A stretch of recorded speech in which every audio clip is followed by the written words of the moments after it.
इसे कभी शर्मिंदा नहीं होने दूंगी।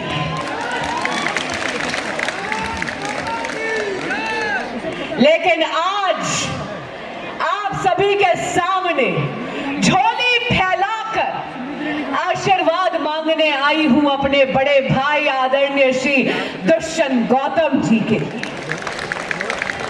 और ऐसे नहीं, इसीलिए क्योंकि अगर मुझे आप करोल बाग से दुष्यंत जी जैसे अनुभवी, कर्मठ, जुझारू और इतने ज्यादा करुणामय विधायक, भाजपा के विधायक दे देंगे तो मैं आपको वचन देती हूं कि दुष्यंत भाई साहब और मैं मिलकर करोल बाग विधानसभा का कायाकल्प कर देंगे।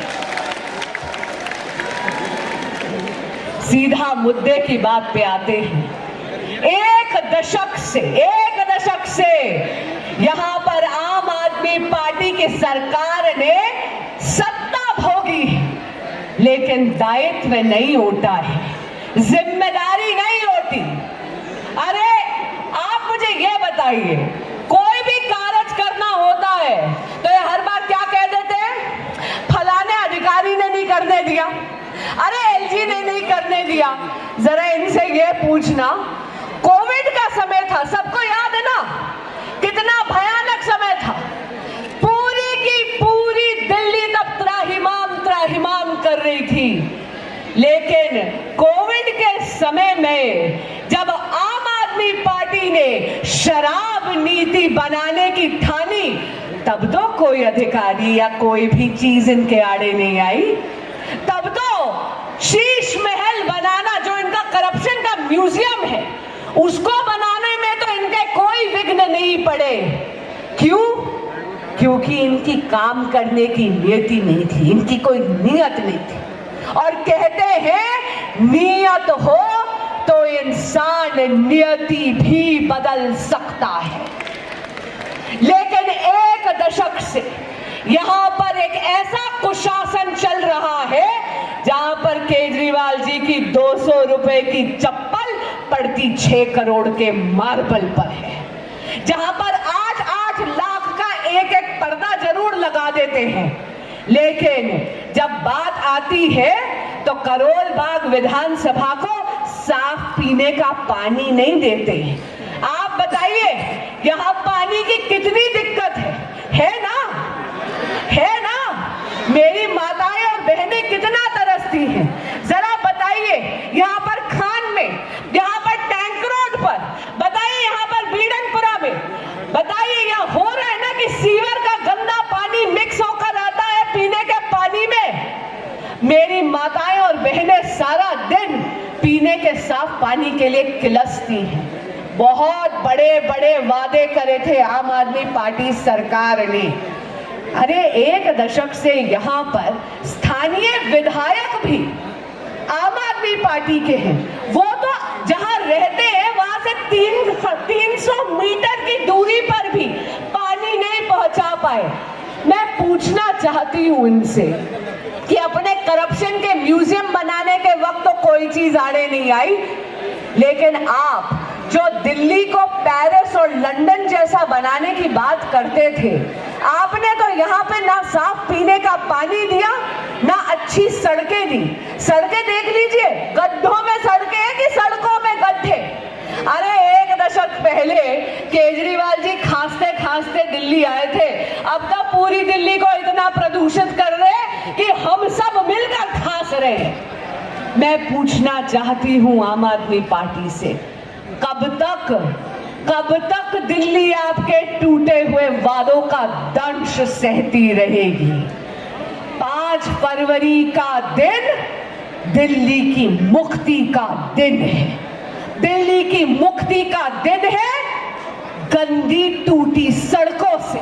दिल्ली की मुक्ति का दिन है गंदे पानी से। दिल्ली की मुक्ति का दिन है जल भराव से। सड़क, पानी, बिजली, सूवेज, ड्रेनेज और स्वास्थ्य, ये वो मूल सुविधाएं हैं जो पूरी तरीके से किसके अधिकार क्षेत्र में आती है?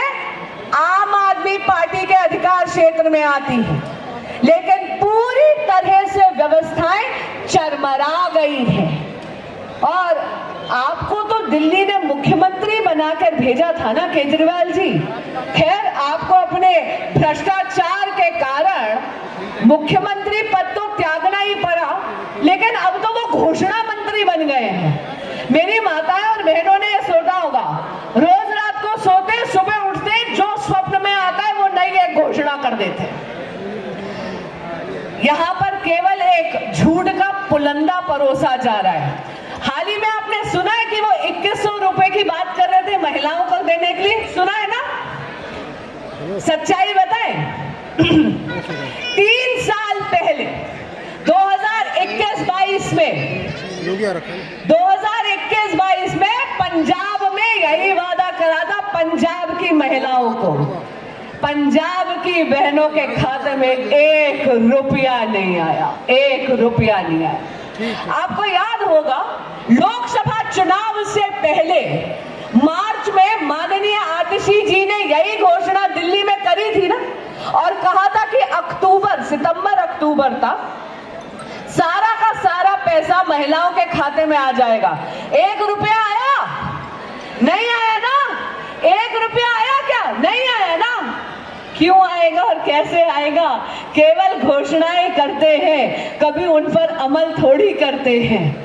लेकिन दूसरी तरफ है मोदी की गारंटी, और मोदी की गारंटी है सारी गारंटी पूरी होने की गारंटी, क्योंकि मोदी है तो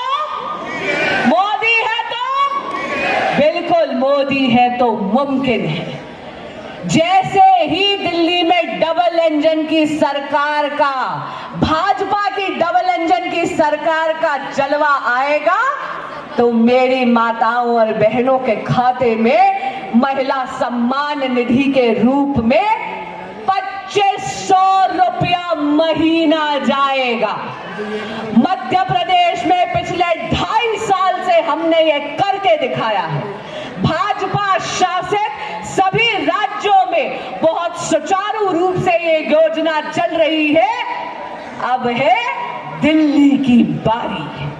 दूसरी तरफ आपको याद होगा कि केजरीवाल जी ने बड़े बुजुर्गों को भी ठगने की एक नई घोषणा करी थी। संजीवनी योजना के बारे में लोगों ने सुना होगा, मैं नहीं कह रही, दिल्ली सरकार के अधिकारियों ने अखबार में बड़े बड़े इश्तिहार निकाले हैं कि संजीवनी नाम की कोई योजना नहीं चल रही।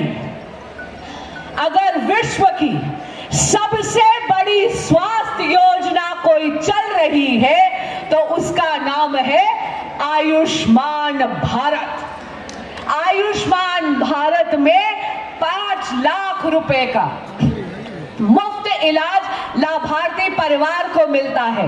और 29 अक्टूबर 2024 से आदरणीय प्रधानमंत्री श्री नरेंद्र मोदी जी ने यह सुनिश्चित कर दिया है कि 70 बरस से बड़े जितने भी हमारे वरिष्ठ नागरिक हैं, वो चाहे सेवा बस्ती में हो या फिर किसी बंगले में रहते हो, आर्थिक या सामाजिक पृष्ठभूमि से कोई लेना देना नहीं है, उनको 5 लाख रुपए का मुफ्त इलाज मिलेगा, उनके 70वें जन्मदिन से लेकर उनकी आखिरी सांस तक।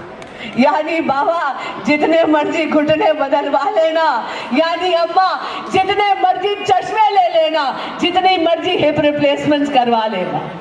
लेकिन इसका क्या अर्थ है? इसका अर्थ ये है कि डबल इंजन की सरकार जहां होती है तो लाभ का भी प्लस हो जाता है। जैसे दिल्ली में जब डबल इंजन की सरकार आएगी तो भाजपा का मुख्यमंत्री सबसे पहले कैबिनेट डिसीजन में आयुष्मान भारत को दिल्ली में लागू करेगा और दिल्ली में लाभार्थी परिवारों को केवल 5 लाख नहीं बल्कि डबल यानी 10 लाख रुपए का लाभ मिलेगा।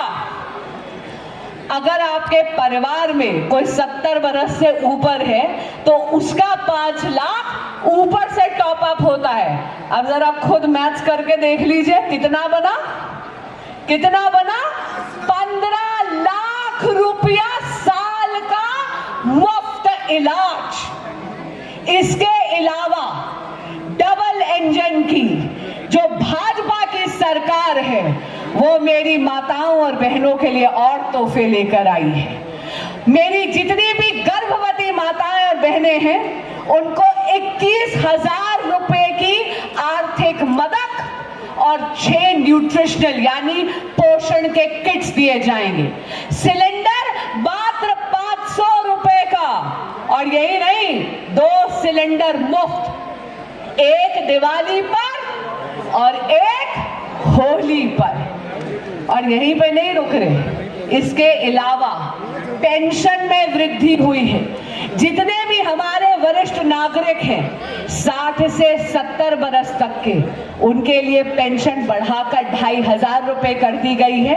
और जितनी भी हमारी बहनें विधवा हैं, जितने भी हमारे वरिष्ठ नागरिक 70 बरस से ऊपर के हैं, या जितने भी हमारे लोग बेसहारा हैं, उनकी पेंशन बढ़ाकर 3,000 कर दी गई है।